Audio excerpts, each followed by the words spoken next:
కేంద్ర రాష్ట్ర పరిధిలో one nation one tax one market లక్ష్యంతో జీఎస్టీ పనిచేస్తుందని GST commissioner P Anand Kumar తెలిపారు.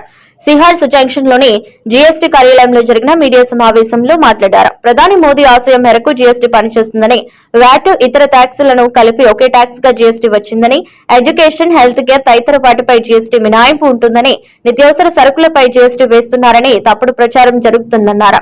మీడియా సమావేశంలో జీఎస్టీ అధికారులు సత్యనారాయణ, అరవింద్ దాస్, రవికిరణ్, వెంపర్ల శ్రీనివాస్ తదితరులు పాల్గొన్నారు. మీడియా మిత్రులందరికీ Guntur GST audit central GST audit commissionerate తరపున మా అధికారుల తరపున నా హృదయపూర్వక నమస్కారములు. నేను మీ అందరినీ ఈరోజు ఎందుకు పిలిచారంటే, ఈ గుంటూరు జిఎస్టీ ఆడిట్ కమిషనరేట్ ఎగ్జిస్టెన్స్కి వచ్చి 11 years అవుతుంది. అంటే జిఎస్టీ రాకముందు కూడా ఆడిట్ కమిషనరేట్ ఉండేది. 2014లో ఈ కమిషనరేట్ కేమ్ ఇంటూ ఎగ్జిస్టెన్స్. పేరైతే గుంటూరుని పెట్టుకున్నాము, కానీ విశాఖపట్నంలో ఉంటున్నాము. దానికి కారణం ఏంటంటే, బ్రిటిష్ టైమ్స్ నుంచి ఇక్కడ కస్టమ్ హౌస్ ఉండేది. కస్టమ్ హౌస్ మాకు ప్రిమైసెస్ ఉంది, ఇన్ఫ్రాస్ట్రక్చర్ ఉంది. తర్వాత జిఎస్టీ భవన్ కూడా వచ్చింది. అంతకుముందు సెంట్రల్ ఎక్సైజ్ భవన్ ఉండేది. అందుకని ఇక్కడ ఇన్ఫ్రాస్ట్రక్చర్ ఉంది, ఇక్కడ పెట్టాము. అయితే మా ఆఫీస్ గుంటూరులో ఉంది. అలానే ఇందాక మీకు చెప్పినట్టు రాజమండ్రిలో ఉంది, నెల్లూరులో ఉంది, తిరుపతిలో కూడా ఉంది. అయితే మేము ఒక నిర్ణయం తీసుకున్నాము. రానున్న కాలంలో ఈ గుంటూరు జిఎస్టీ ఆడిట్ కమిషనరేట్ని గుంటూరుకి తరలించాలని. బిఎస్ఎన్ఎల్ ప్రాపర్టీ 3 acres ఉన్నది.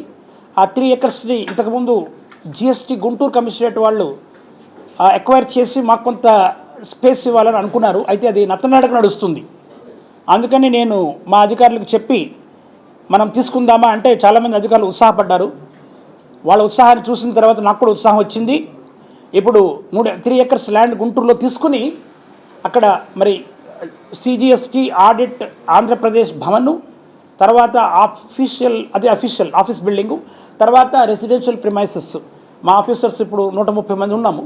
రానున్న కాలంలో ఇంకా పెరగడానికి అవకాశం ఉంది. ఒక 200 మంది అనుకోండి. ఆ 200 మందికి కావాల్సిన ఆధునికమైనటువంటి వసతులు, అక్కడ జిమ్నాజియము, స్ప్రాలింగ్ పార్క్స్, తర్వాత మరి కమ్యూనిటీ హాలు, ప్లే గ్రౌండ్స్. ఇవన్నీ ఎందుకు చెప్తున్నానంటే, మీ అందరికీ తెలుసు, మరి స్టేట్ జిఎస్టీలో ఒక సర్కిల్ అని ఉంటుంది, బేసిక్ ఫంక్షనల్ యూనిట్. అక్కడ 10 నుంచి 25 మంది ఆఫీసర్స్ స్టాఫ్ ఉంటారు. ఇక్కడ మాకు రేంజ్ ఉంది. సేమ్ సెటప్ మాకున్న బేసిక్ ఫంక్షన్ ఇద్దరమే ఉన్నాం, ఒక సూపరింటెండెంట్, ఒక ఇన్స్పెక్టర్. ఎంత ఒత్తిడిలో మా ఆఫీసర్స్ పనిచేస్తున్నారో ఒక్కసారి ఆలోచించండి. నేను ఇందాకనే చెప్పినాను, మాకు 2 లక్షల పైన యూనిట్లు ఉంటే, ఇంచుమించు 2 లక్షల యూనిట్లు ఉంటే కేవలం 900 యూనిట్లే చేయగలుగుతున్నాము. ఆ 900లో కూడా 700 చేయగలిగినాము లాస్ట్ ఇయర్. మరి నాకున్నటువంటి అధికారులు ఈచ్ గ్రూప్ 3-4 ఎంత స్ట్రెస్లో పని చేస్తారో మీరు ఆలోచించారు. అందుకని వాళ్ళకి ఆధునిక వసతులతో, మరి వాళ్ళకి వెల్ఫేర్ పాయింట్ ఆఫ్ వ్యూలో వాళ్ళకి వెల్ఫేర్ ఇది మనం చేయాలని నిశ్చయించుకున్నాము. మంచి ఇల్లు, మరి మంచి సౌకర్యము గుంటూరులో వాళ్ళు కలిగించాలని నా ఆకాంక్ష. నేను కూడా ఆంధ్రప్రదేశ్లో పుట్టాను, తెనాలిలో, గుంటూరు జిల్లాలో. సో నాకు ఒక ఆకాంక్ష ఏంటంటే, నేను 27 సంవత్సరాలు భారతదేశం మొత్తం పనిచేసి, బెంగళూరు, చెన్నై, పూణే, ఢిల్లీ, హైదరాబాద్లో పనిచేసి, గుజరాత్లో కూడా 3 సంవత్సరాలు పనిచేసి నేను వచ్చి ఇక్కడ 7 నెలలు అయింది.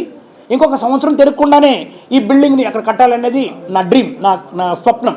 దాని తర్వాత జిఎస్టీ ఆడిట్ ఈ లాస్ట్ ఇయర్ మేము మా రికవరీ ఏదైతే ఉందో ఈ పారాస్ నుంచి, అంటే ఆడిట్ పారాస్ ఏదైతే రైజ్ చేస్తామో 100% పెరిగినది.